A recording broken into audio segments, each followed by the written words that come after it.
Remember when a little quiet town in Maine somehow ended up with one of the highest murder rates on Earth?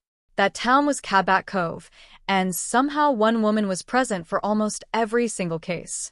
That woman was Jessica Fletcher.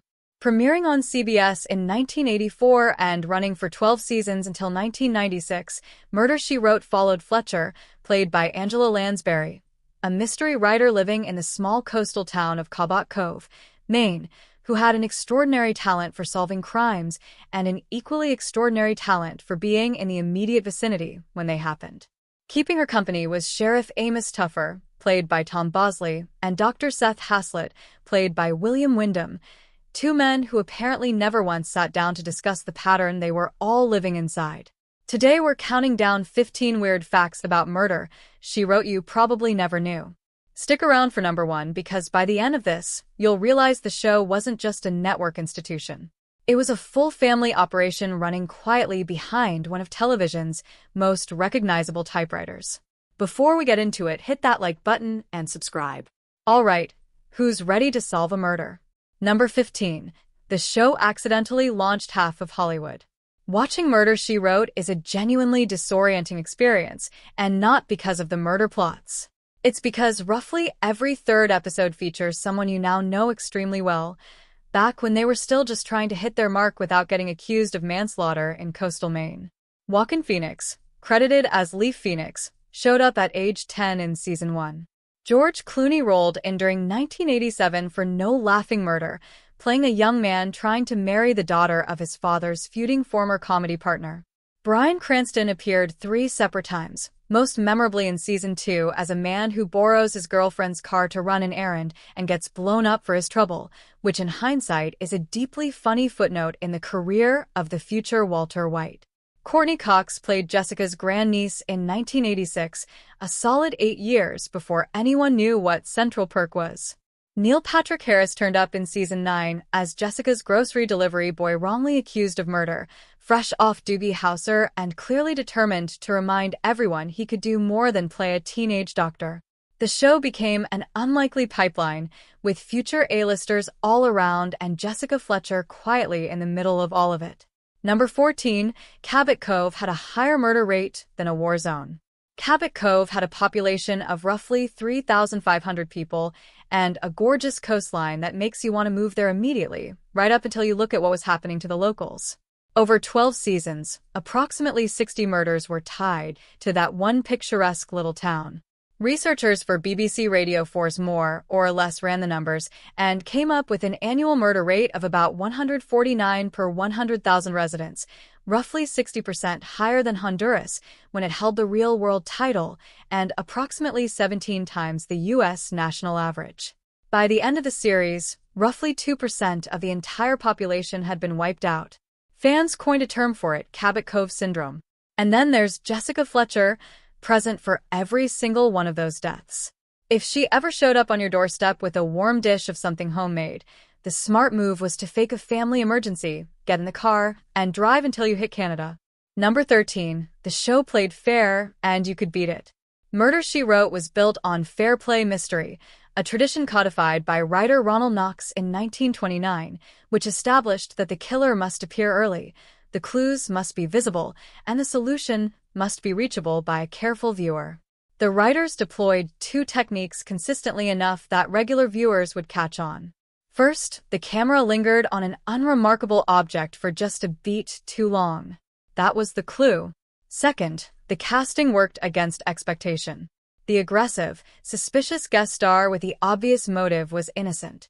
The quiet, sympathetic one in the background is where you start paying attention. Producers regularly cast actors known for playing villains, giving audiences the face they expected on a killer, while the actual murderer turned out to be the nervous accountant or the friendly neighbor nobody thought twice about. The answer was always sitting in a detail the camera had already shown you while you were busy suspecting the wrong person. Number 12. The most traveled detective never had a driver's license. Jessica crossed the country, solved murders on multiple continents, and turned up at crime scenes with a reliability that should have left local law enforcement deeply suspicious, all without ever once getting behind the wheel of a car. The most well-traveled amateur detective in television history got around on foot, by bicycle, or in somebody else's passenger seat. Lansbury told the LA Times she wasn't sure of the original reasoning, saying simply, "She did not drive a car. I don't know why, but she came to appreciate it thoroughly." Her explanation was practical. Not driving precludes the need for car chases. We have enough of them. What the producers understood equally well was that putting Jessica in someone else's car was one of the most elegant interrogation setups on television. While the rest of the landscape was screeching tires and running red lights, Murder, She Wrote was solving the case from the passenger seat. Number 11. Every outdoor scene in Maine was shot in California. The producers needed a stand-in for rural New England and landed on Mendocino, a Northern California town with Victorian architecture and a rugged coastline that could pass for the Northeast if you didn't look too carefully at the vegetation. The Blair House in became Jessica's house. Nao Harbor in Fort Bragg handled most of the dockside scenes for roughly 9 episodes. The production gathered enough stock footage to sustain the illusion for years, then went back to Los Angeles and stayed there. The Northern California coast has weather opinions: heavy fog mid-scene, wind wrecking outdoor dialogue, rain delays nobody scheduled. So for the remaining episodes across a 264-episode run, Cabot Cove was reconstructed on the Universal Studios back lot around the Jaws Lake area, with a Victorian house relocated to a nearby hill. The back lot solved the weather problem, but introduced a different one. California has palm trees, and palm trees have no interest in pretending to be Maine. They appear in the background of multiple Cabot Cove scenes throughout the series, clearly visible and absolutely ruining the geography. Once you know to look, they are extremely difficult to unsee. Number 10. The show's name changed almost everywhere. Murder, She Wrote went global, and the rest of the world took the title in completely different directions. Italy went with Laura Angelo, The Lady in Yellow, which sounds arbitrary until you know that giallo covers the entire Italian mystery and crime genre, tracing back to a mandatory book series from 1929.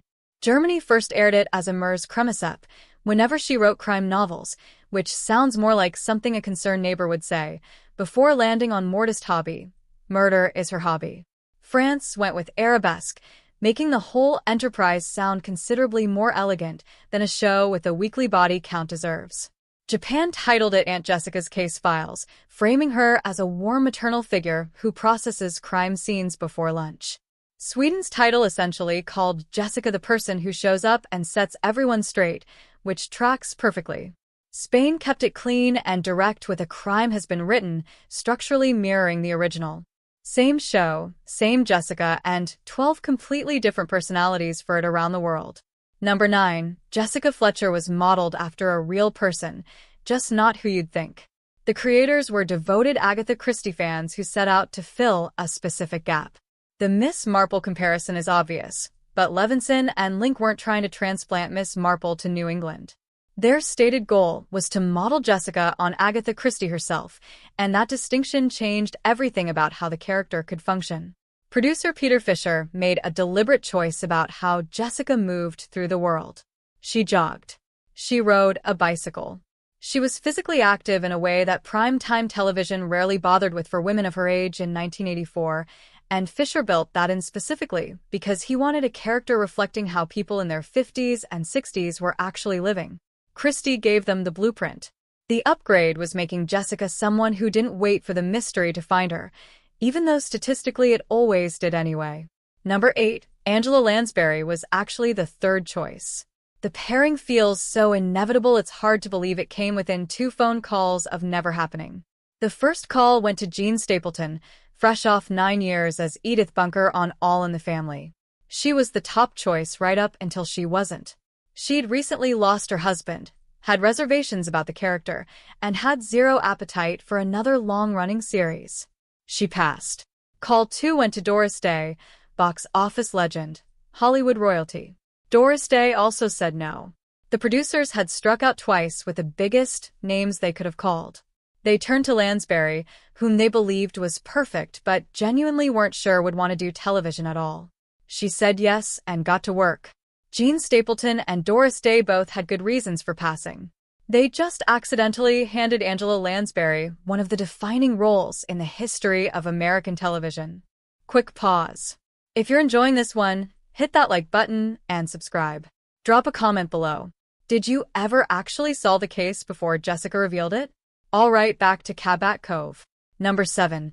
She studied real writers to build the role. Lansbury didn't walk onto the set and wing it. She was deliberate about every detail.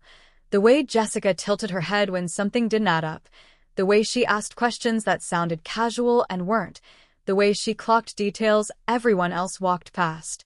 All of it was constructed carefully from the outside in. Her goal was to never let the audience down, and she meant it.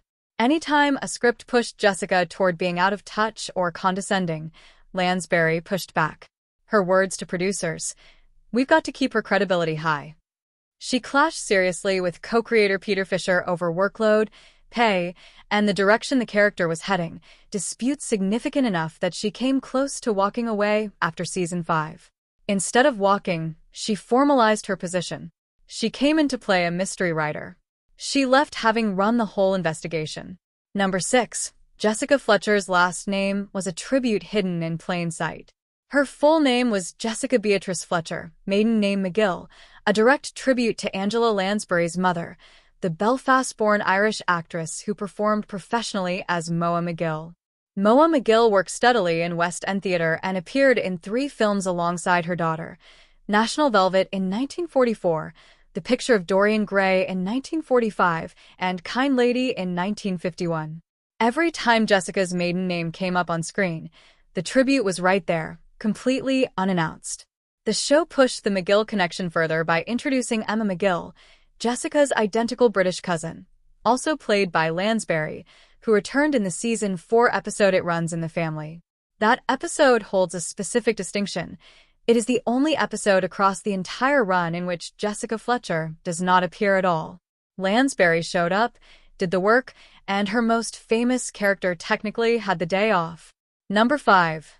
Lansbury secretly saved careers nobody else would touch. By the early 1990s, her production company was co-producing the series with Universal, and she eventually became executive producer for the final 4 seasons. She made a consistent practice of casting veteran performers from Hollywood's golden age, many of whom needed SAG qualifying hours to maintain their union medical coverage. A guest role in Cabot Cove solved that problem in a single episode. The most documented case involves actress Madeleine Roux, who had multiple sclerosis and was at risk of losing her SAG medical coverage. When Lansbury found out, she created a recurring character for her and brought her back every few episodes. She never made a formal statement framing this as deliberate policy, which is exactly what someone does when they're not interested in credit. Murder, She Wrote became one of the warmest working environments in Hollywood. Jessica Fletcher spent every episode making sure killers faced consequences. The woman playing her spent 12 years making sure her colleagues didn't get left behind. Number 4. CBS canceled it but couldn't make it go away. The show wrapped in 1996, and CBS discovered America wasn't finished with Jessica Fletcher. 4 TV movies followed between 1997 and 2003. South by Southwest put Jessica on a train crossing paths with a witness to a murder tied to a classified government satellite code.